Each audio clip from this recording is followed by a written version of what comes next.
Hello, Miss Sanchez. Hello. How's your What's walk? happening? It's pretty good.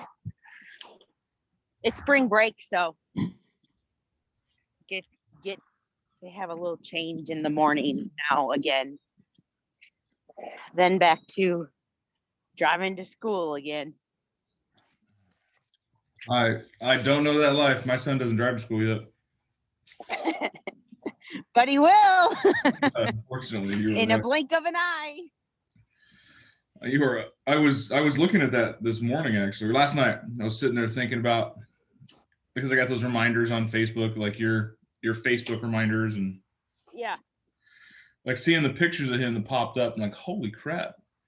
The last Uh-huh. 4 years have flown by. He turns 4 in a month.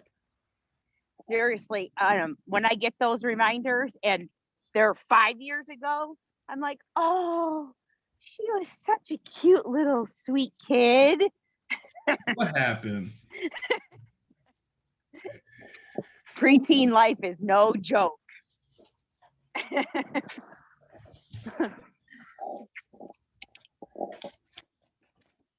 Where's everybody?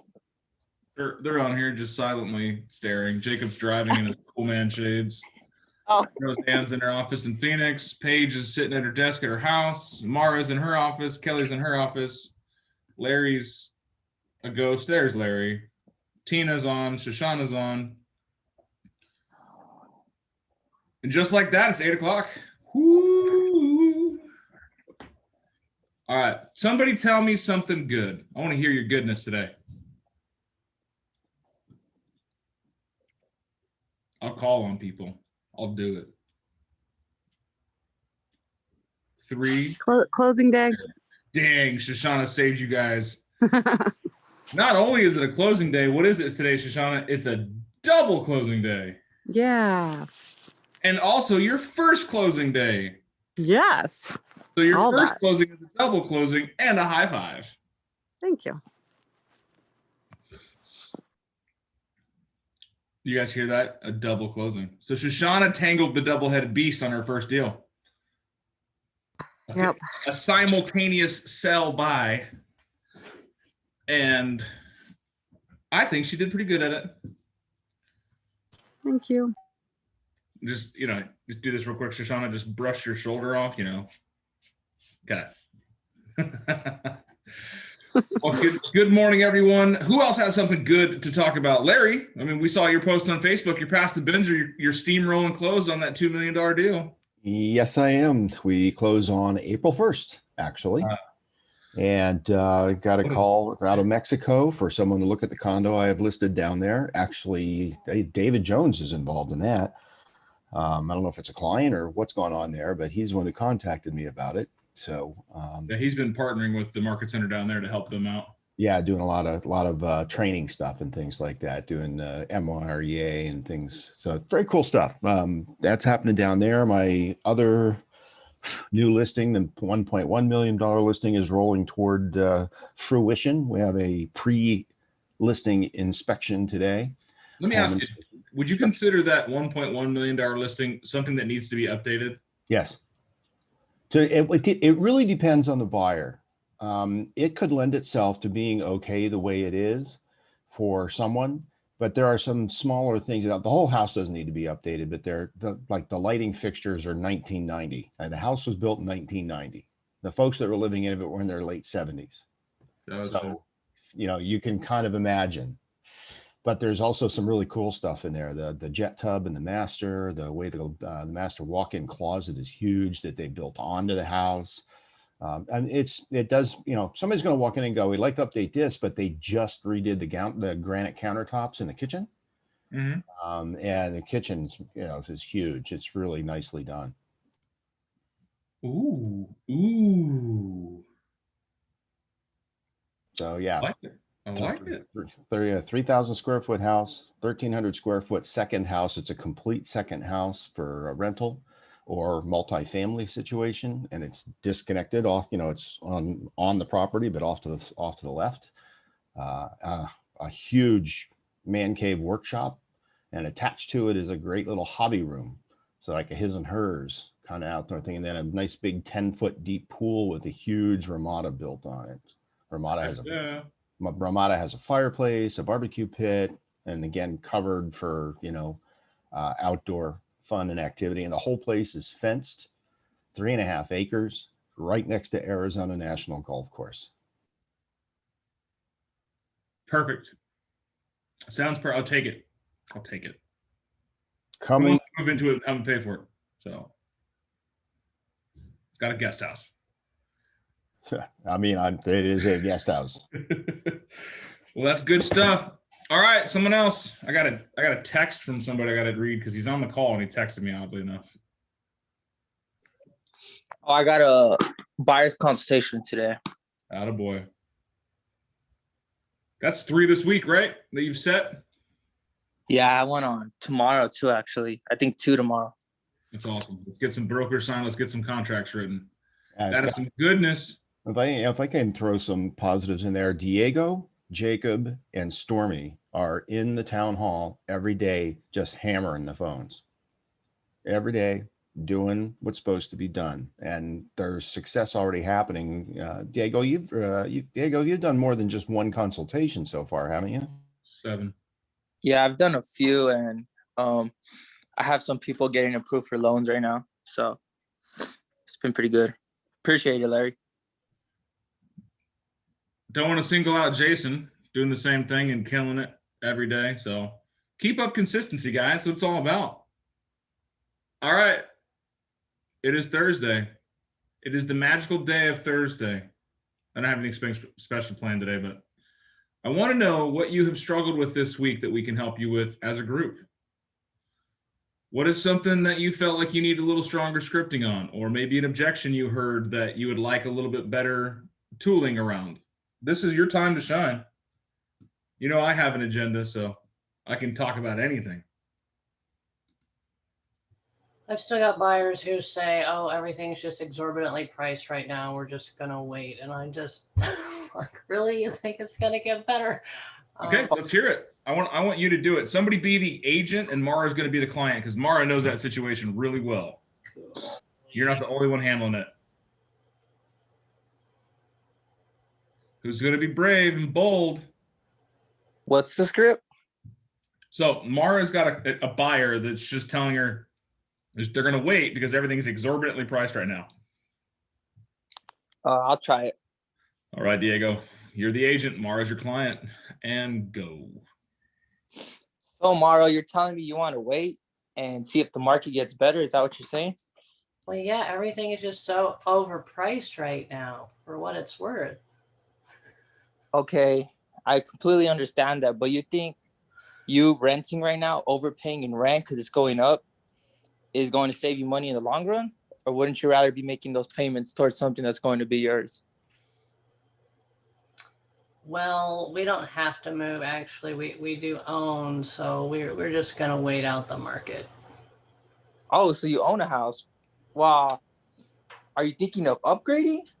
Yeah. Upside or down? Okay. So why wouldn't you sell right now when you could get the most for your house and upgrade to something way bigger? Well, everything's just overpriced. This is a hard one. I had this one yesterday, actually. So, Tag me in, coach. all right, Dan, I'll let you take over. Mara, I understand that everything's exorbitantly priced right now. And the beautiful thing about that is because you guys want to upgrade your home, you're able to sell your home at the top of the market, meaning you're going to get more money for it today than you ever had before and possibly ever will again. Yes, you're buying a house in the exact same market, but it balances itself out. If you were to buy a house now and sell your house now, it's a win-win because you're buying on the best interest rates and selling your house at the top equity. So it's a washout.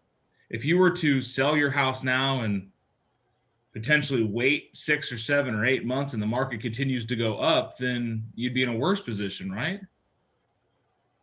I guess everything just seems so high.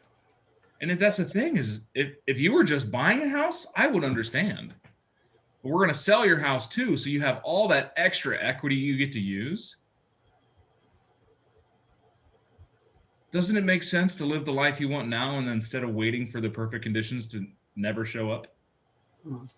I just think the market's going to go back down. It can't stay this high. Well, yeah, the market definitely will go back down because everything is cyclical. Is it going to drop down to like it was 5 years ago? No one knows. But what I can tell you is the market you sell in is the market you buy in. So if the housing market drops and the prices of houses drop, what happens to the value of yours? Well, it'll drop, but again, you're buying in that same market, so it should be okay, right? That's the thing, is buying now or buying later doesn't do anything. The only variable is the interest rate. We've already been told interest rates are starting to climb back up. How are you going to feel if you wait another 6, 9, 12 months and the market, regulates a little bit, but the interest rates go up another % Or or two. more? Well, I just think the market's too high. Okay. Tell me more about that. Well, it's just, especially here, it seems like, you read the article, Arizona and Tucson, just really like doubled, prices were just so much higher this year than last year. And that just puts us off. Everything's just too expensive. Okay. How are you going to feel if that continues?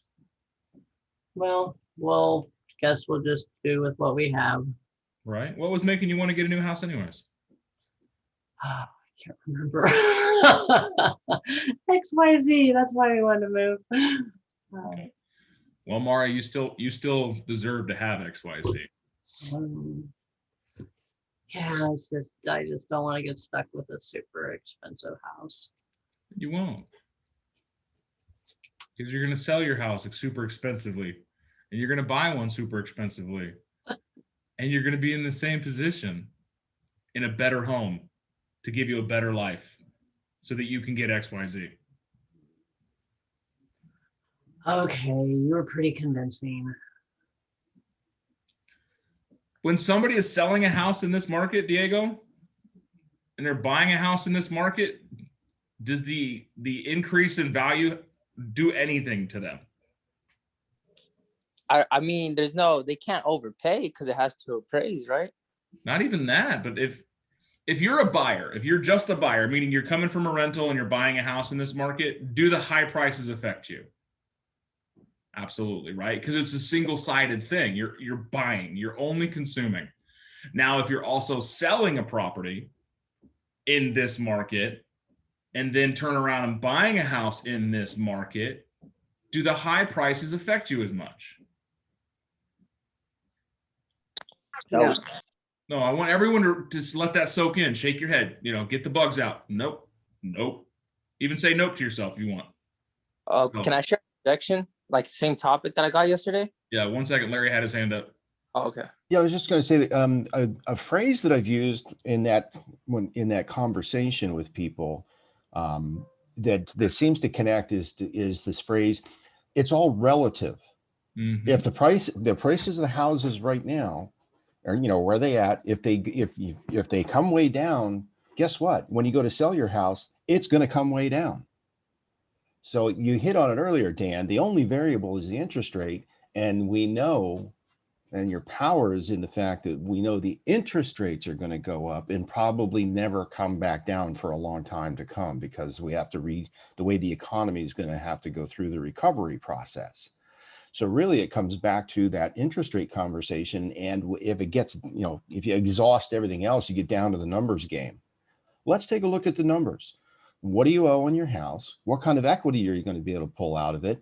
Yes, you're putting a lot of money into the purchase of a house. If the property value goes down, yes, it goes down, but everything else around you will as well, except the interest rate. This is all relative. I was going to say the same thing, Larry. I think a lot of people, if they can see it on paper, I'm a visual person. If they can, sit down, let's put some numbers on paper. Let's look at the comparables around you to see, what a price or a listing price we could put on your house and go from there. What are you looking for in another house? And so that's just coming from my point of view. I'm a visual person. If I can see it, it starts making sense in my head. We'll touch on that in a second, Kelly. Diego, what was your objection you had on the same situation? So I called some lady yesterday and she told me she does want to buy another house. And so I thought she was renting, and I asked her, and she said, no, she currently owns a home. And then while she was telling me she wants to buy, but she doesn't want to overpay for a house. And I was trying to handle it, like telling her you can't overpay because it has to appraise. And then she was saying that she has a home already. And then I'm like, well, why don't you sell your home and use the equity to purchase another one? And she's like, why would I do that when I could rent it? And then like she was hitting me with all kinds of objections. And honestly, I didn't even really know what to say. I just had to tell her I'll follow up because The basis, like Larry said, is the interest rate. When somebody hits you like that, well, why would I sell it when I could rent it out? You're absolutely right. The rental market right now is on fire.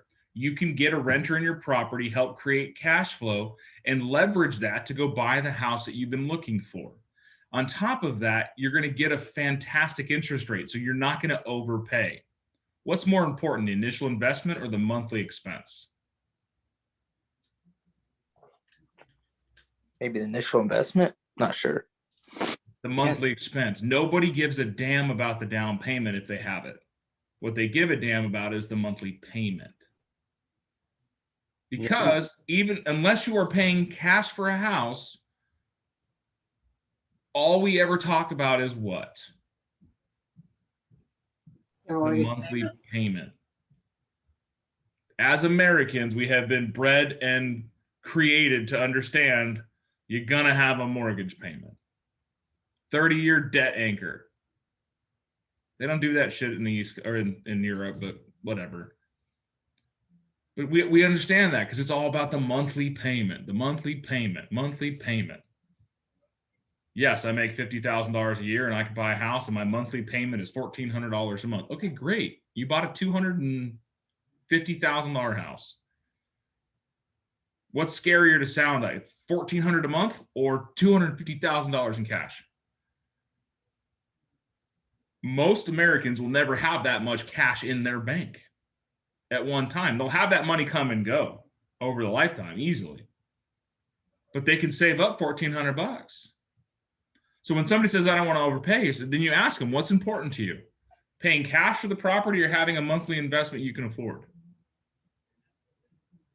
And then when you're talking about the rental, whoo, now you got some cash flow to help out.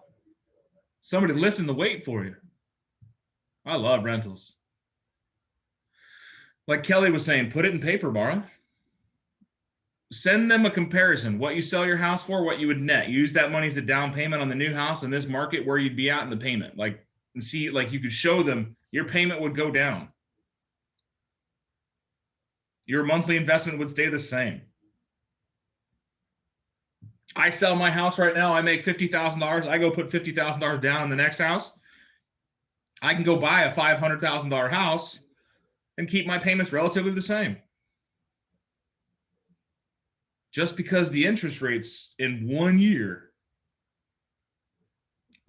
Now, next year, I can tell you they're not going to be down in the 2.6s again. Oh, they're already in the 3s. Yeah. So have that conversation. You know, what's more important? Paying cash for the property or investing in it? Like the monthly investment. Are you going to pay cash? Or are you going to finance it? But I love how Dave goes, like, you can't overpay because of the appraisal. Overpaying is a concept of one person's decision. Who decides if they overpaid for a house? I kind of gave it away in that sentence. The buyer. Does the appraiser decide if they overpaid? Does the seller decide if they've overpaid? It's 100% a deciding factor of the buyer. So let's touch on another topic. So on those same lines, values are going up. We're having astronomical offers and appraisals are going awry. If the buyer and seller agree the house is selling for $300,000, that's your offer price, $300,000. The appraisal comes in at $295,000. What's the value of that house? $295,000. Someone else. What's your guess? 300 if they agreed, if the buyer and seller agreed to get there. So I love that Larry said that, because this is what's the point. What is an appraisal? an opinion of value at that point in time by that person. It's an opinion of value by one person at that point in time. So buyer and seller agreed the house is worth 300,000. They agreed to offer 300. The seller said, I'll accept 300. Boom, we got a deal, right? Buyer and seller agree. How many people agreed the house is worth 300,000? Right? That's one more than the appraiser. That's a 200% increase. So think about that when you're talking to people about valuations. Well, the appraisal came back light. Well, when you bought the house, you saw yourself living here, right? And get the head nods going. Notice every time I ask a question, I get the head nods. You guys are picking up on it. Some of you are actually head nodding back. Sunshine's head banging in her car right now. I don't know what you're listening to, but it's got to be fire, right? You saw the value in the house, right? You wanted to live here, right? It had everything you were looking for, right? You were comfortable with paying $300,000, right? So why are you going to let somebody come in and tell you the value of the house is less than that when they're not going to live here, when they don't see the value in it, and their kids aren't going to play in the yard?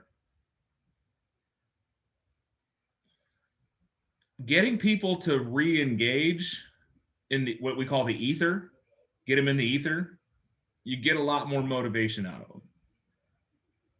We're going to go back to a weird thing here. Anyone bought a car in the last 10 years?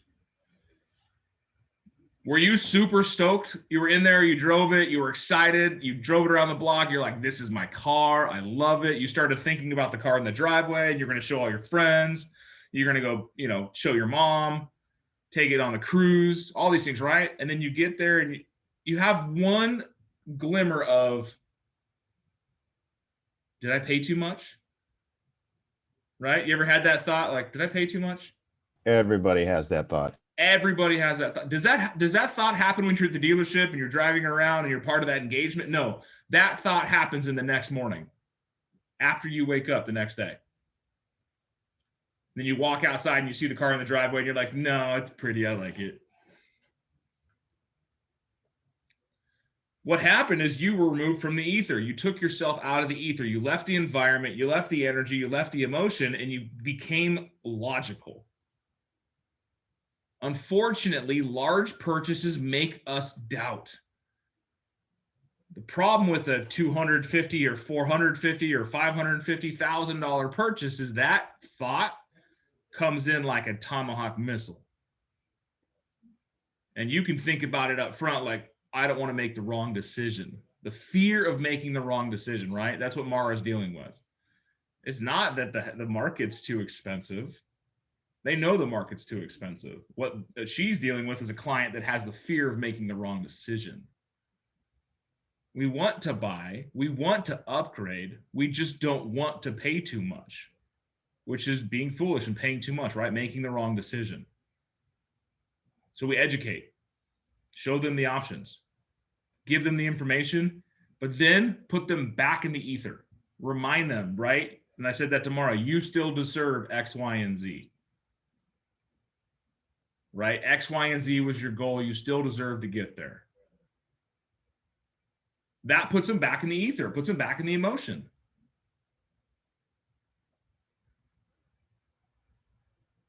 Emotional people do some crazy things. Shut up, Sunshine. I see you over there. She's giving away my stories. Right? We hear about the crimes of passion all the time. What about buyings of passion, sellings of passion? Remember, you're in the people business. So reconnect, find the motivation. Like, I love how Mara's like, oh God, I forgot. I totally forgot the motivation. So what do you think Mara's going to do today now that she said that out loud? I remember one reason she wanted to move. I'm not sure if it's the primary. So yeah. You know it's the primary if you got the primary. You know that's like the reason. If you don't have the root motivation, start back at one. Hold up. Tell me, what is the reason for you doing this? What's motivating you to do that? What do you gain from doing this? Who gains from doing this, right? Ask the what, how, and who questions. Who's making this decision? How is it going to impact your life? What are you hoping to gain? What are you running from? Right? Who was on this call? It was a couple months ago that a lady wanted to sell, I think it was Mara's client. A lady wanted to sell a house because it was underneath power lines. Was that you, Mara? It was a couple of months back. Oh, right. Yeah, well, she feels like she has, like a physical, reaction to a tower nearby. Right. Like she has a physical ailment caused by some external cause that would make her want to sell her house. Completely illogical, 100% emotional. If you got somebody that's not moving, not going down the track with you, not, Peter Bunny here, find the emotion, right? Roseanne, thank you so much for taking my call today. Before we get too far into it, I really want to hear more about what's making you want to sell your house. The numbers and the data, we'll get to all that, but I really want to hear from you first. Right? Unpeel the onion. And then 3 words. 3 words you can say to get them to tell you more. What are those 3 words? Oh yeah, you're right. Tell me more. Good job, Miss Bender. You want more information? Ask for it. That's interesting. Tell me more. Okay, great. That's awesome. Tell me more. I want everyone to try that today. When you're in conversation with somebody, drop a tell me more and see what happens to that conversation. I will caveat, unless you're having an argument with your significant other, that can be a grenade. If you know, you know. Okay? You're a piece of rock. Tell me more. No. Same. I have made that mistake. You're welcome. So do we give some insight on what you can do better for that, Diego? You can head nod. Yeah, I'm gonna probably call her back or like get her address and write a letter and show her statistically how she could leverage the rent to help pay for a new home. So take the logic aspect and show her you have a logical path, and then get some emotion around it. How would it feel to have someone else paying down the mortgage on your other house? That's awesome. Yeah. Right? I don't care if a property cash flows $100 a month. That's a $1,200 a year investment. That's big. If you guys don't know, read this book. It's called Hold. Yellow. It's a book on investing. It's good stuff. Super good stuff. All right. Yeah, for the person that talks about how, keeping their money in the bank or whatever, go, yeah, that savings account of yours, what was that interest that you got credited this last month? 2 cents? 36 cents. Yeah. On how much? 300 million. Oh, okay. Yeah, it costs more to print the notices than what you got paid. I was talking to somebody yesterday, actually. I was driving to go see my mom in the hospital, having a conversation, driving across the road, and they were talking about putting their money in an IRA, and IRAs are all gold and fire. I was like, what's your return on that IRA? He's like, 2.75%. I'm like, oh, that's fantastic. My house made 14% this last year. He's like, what? I was like, yeah, that $250,000 investment you have in an IRA that made you 2.75%, my same $250,000 investment made me 14. Well, he's like, the real estate market's not predictable.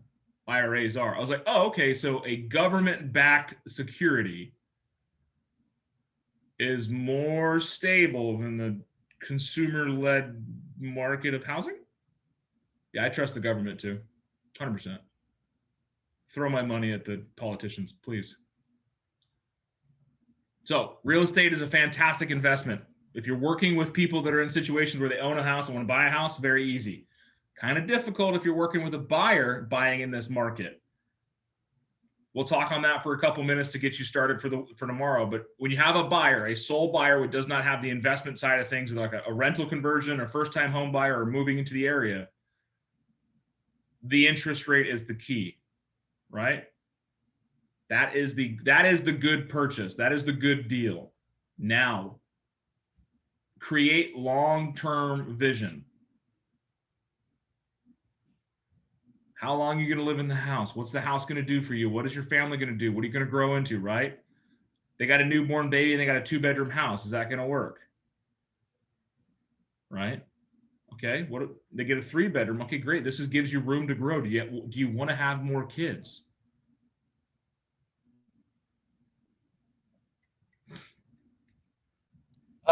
With interest rate, can we also tell them that in like the long run, a 30-year mortgage, they're going to save way more money right now than versus what they're going to pay for next year with interest rates? Or I did the math the other day on Shoshana's deal. For the guy is buying a $350,000 house. So, and he's at 265, 269 rate locked in. And the rates at that moment when I was doing the math was 325. And it was a delta of like $40,000 in interest. If he were to cancel and relaunch a contract 1 month later. that's crazy. We tell people that, like, that's what you want to create long-term vision. It hurts in the beginning. It hurts right now. It hurts in the beginning, but we look at things long-term. Right? I'm going to ask some questions to start planting some seeds. What does home ownership give you? Anybody? Safety, okay. Safety is an emotional term. What else? Security, Security, emotional term. stability, Stability, emotional term. Those of you that are homeowners, come on. Pride. Pride, emotional term. Something else. Investment. Investment, yeah, logical term. Okay, keep going. An asset. Asset, logical term. Keep going. control, Emotional term. Keep going.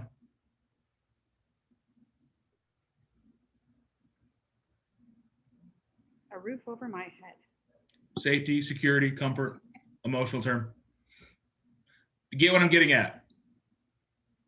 As professionals, it is hard for you to come up with terms about home ownership that are not emotional. 6-2, actually. The bold law tells us what? Logic makes us think. motion makes us act. Emotions make us act. Home ownership provides a lot of emotional energy that you can utilize if you can anchor it back to motivation. Don't spend so much time trying to fact your way to a decision. Because as we just proved, like in the short run, 6-2, there's 2 logical assets to home buying. Becomes an asset and an investment. Beyond that, it's emotional. Right? Think about that when you're having your conversations with people and you're stuck on a logic loop. Insert emotion. Give you some insight. So, all right, my friends, it is 8:32. I've taken 2 extra minutes of your day. I hope it was well invested. Thank you, Dan. Go and have a Thank wonderful you. Thursday morning. I will see y'all in the morning. Thank you, Dan. PC, I'll see you guys this afternoon. Bye. Bye.